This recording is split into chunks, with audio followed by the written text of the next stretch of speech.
మైలవరం మండలం వెల్వడం గ్రామ సొసైటీ త్రిసభ్య కమిటీ ప్రమాణ స్వీకార కార్యక్రమంలో గౌరవ మైలవరం శాసనసభ్యులు శ్రీ వసంత వెంకట కృష్ణ ప్రసాద్ గారు ఈ కార్యక్రమానికి ముఖ్య అతిథిగా విచ్చేసినటువంటి మా అన్నగారు జిల్లా జనసేన పార్టీ అధ్యక్షులు గౌరవ సామినేని ఉదయభాను గారికి, అలాగే మన మైలవరం నియోజకవర్గ జనసేన పార్టీ ఇన్ఛార్జ్ అక్కల గాంధీ గారికి, ఈనాటి పిఏసిఎస్ ముగ్గురు సభ్యుల కమిటీకి చైర్మన్గా వ్యవహరిస్తున్నటువంటి సోదరుడు సతీష్ కుమార్ గారు, అట్లాగే ముగ్గురు కమిటీలో మరో ఇద్దరు సోదరులు గుంజి ఆంజనేయులు గారికి, అలాగే సోదరుడు పత్తిపాటి వినోద్రావు గారికి, అలాగే మార్కెట్ యార్డ్ చైర్మన్ వైస్ చైర్మన్లకి, మా నాయకులు ఉయ్యూరు నరసింహారావు గారు, అలాగే జంపాల సీతారామయ్య గారు, శోభన్ బాబు గారికి, పూర్ణయ్య గారికి, అలాగే సోదరుడు శ్రీకాంత్ గారికి, వేదికను అలంకరించిన పెద్దలకి, ఈ కార్యక్రమానికి చేసిన తెలుగుదేశం, జనసేన, బీజేపీ కుటుంబ సభ్యులందరికీ నా నమస్కారం. ఈ సొసైటీలు అనేది రైతుల కోసం, రైతులతో ముడిపడి ఉన్నటువంటి ఒక సువర్ణ అవకాశం.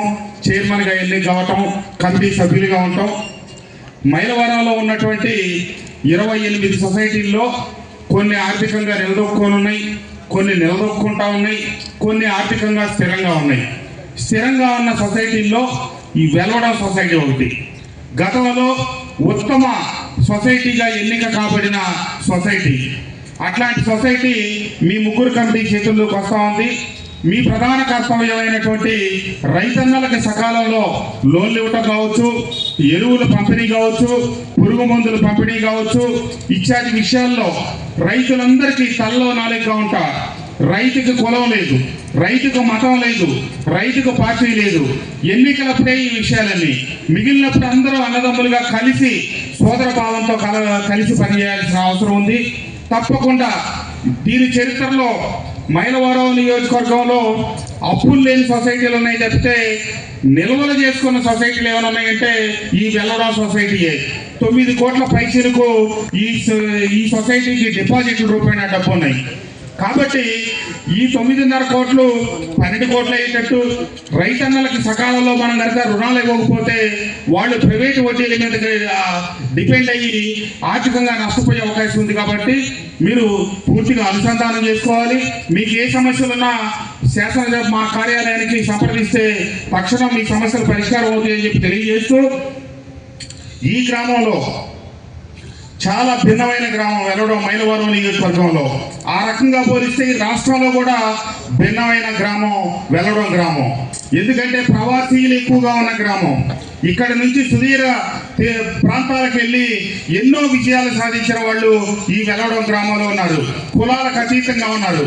కాబట్టి అందరినీ కలుపుకొని ముందుకు సాగి వాళ్ళందరి సహకారంతో ఈ గ్రామం నియోజకవర్గంలో అత్యంత అభివృద్ధి చెందిన గ్రామాల్లో ఈ గ్రామం ఒకటి. కాబట్టి అదే వరవడిని, అదే పరంపరని పార్టీలకు అతీతంగా అందరూ స్నేహభావంతో ఈ గ్రామాన్ని అభివృద్ధి చేసుకోవాలని చెప్పి తెలియజేస్తూ, ఒక్క అవకాశం ఇవ్వండి అని చెప్పి జగన్మోహన్ రెడ్డి గారు 2019లో అధికారంలోకి వచ్చేటప్పటికి చంద్రబాబు నాయుడు గారు 2 లక్షల కోట్ల అప్పుతో ఆయన చేతిలో పెడితే అస్తవ్యస్త పరిపాలనా విధానాలతో, అసంబద్ధమైన నిర్ణయాలతో మళ్ళీ 24లో కూటమి ప్రభుత్వం అధికారంలోకి వచ్చేటప్పటికి 12.5 లక్షల కోట్ల అప్పుకు చేర్చాడు జగన్మోహన్ రెడ్డి గారి రాష్ట్రాన్ని. ఒక రోడ్డు బాగు చేయలేదు, ఒక అభివృద్ధికి నిధులు కేటాయించలేదు. మరి 12.5 లక్షల కోట్ల అప్పై కూర్చుంది.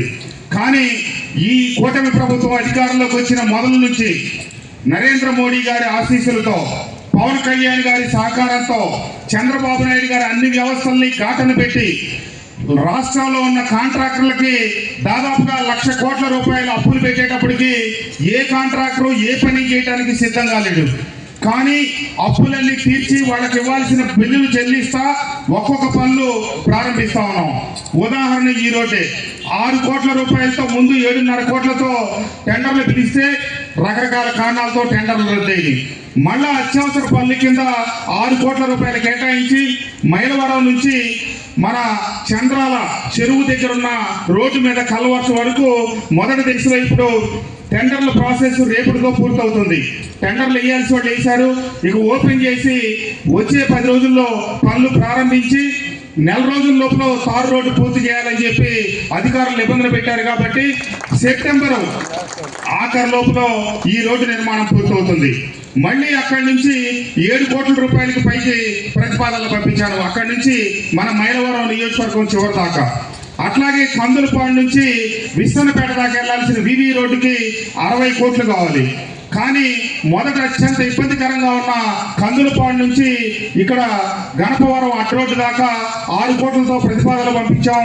6 కోట్ల ప్రతిపాదనలు ఈ వచ్చే వారం 10 రోజుల్లో శాంక్షన్ అయ్యి పూర్తయ్యే అవకాశం ఉంది. అది కూడా టెండర్లు పిలిచి తక్షణం ప్రారంభిస్తాం.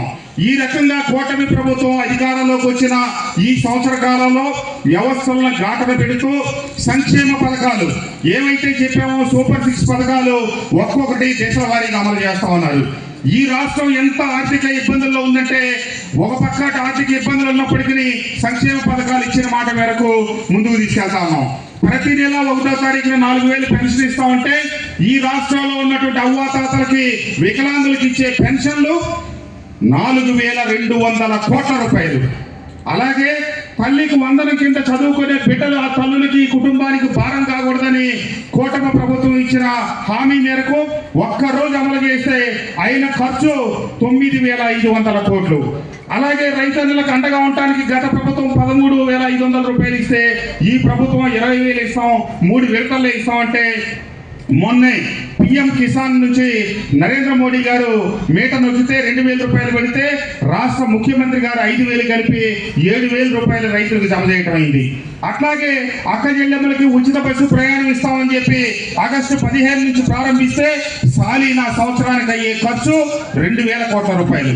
ఈ రకంగా పాత అప్పులకు వడ్డీలు కట్టడం, పాత అప్పులు తిరిగి తీర్చడం, కొత్త సంక్షేమ పథకాలు అమలు చేయటం, అభివృద్ధి కార్యక్రమాలు అమలు చేయటం ఈ రాష్ట్రానికి కత్తి మీద సామైంది. ఒక పక్క రాష్ట్రం నిలదొక్కుకోవడానికి ప్రయత్నిస్తా ఉంటే రెండో పక్క జగన్మోహన్ రెడ్డి గారు క్షుద్ర పూజలు చేస్తా ఉన్నాడు.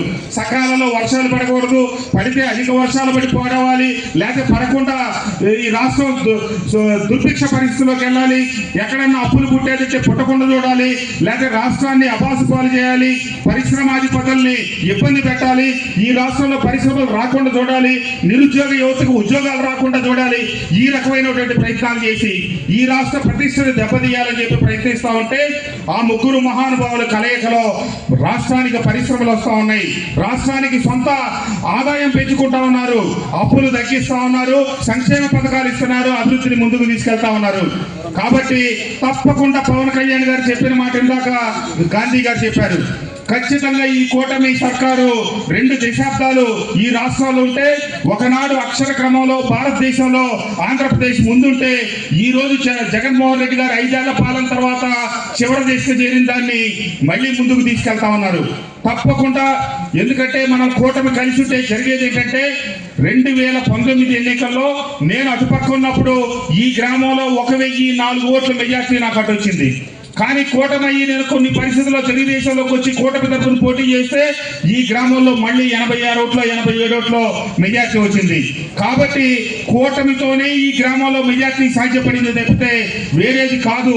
కాబట్టి తెలుగుదేశం అయినా జనసేన అయినా బీజేపీ అయినా మనందరం కలిసి ఉంటేనే ఈ రాష్ట్రాన్ని సమిష్టిగా అభివృద్ధిలో ముందుకు తీసుకెళ్లగలం, అలాగే మనం విజయాలు సాధించగలం అని చెప్పి తెలియజేస్తూ తప్పకుండా మేమందరం ఒక కుటుంబంగా ముందుకు సాగుతామని అందరూ కూడా అన్ని గ్రామాల్లో ఉన్న 3 పార్టీల నాయకులు కూటమి ఐక్యతని గౌరవించాలని చెప్పి తెలియజేస్తూ ఈ ముగ్గురు ఈ రోజు ప్రమాణ స్వీకారం చేస్తున్నటువంటి సోదరులు ఈ వెలవడం గ్రామంలో ఏ రకమైనటువంటి ఐక్యతకు భంగం కలగకుండా, కూటమి ధర్మానికి విఘాతం కలగకుండా ఈ గ్రామానికి ఉన్న ప్రత్యేకతలను కాపాడుతూ అభివృద్ధి పరంగా అలాగే రైతులకి అండదండలుగా నిలవాలని చెప్పి మరొక్కసారి కోరుకుంటూ వారికి శుభాకాంక్షలు శుభాభినందనలు తెలియజేస్తూ ఈ కార్యక్రమానికి చేసినటువంటి వేదిక మీద ఉన్నటువంటి పెద్దలకి, కూటమి నేతలకి, గ్రామ సోదర సోదరీమణులందరికీ నా హృదయపూర్వక ధన్యవాదాలు నమస్కారాలు తెలియజేస్తూ సెలవు తీసుకుంటా ఉన్నాను. జై హింద్.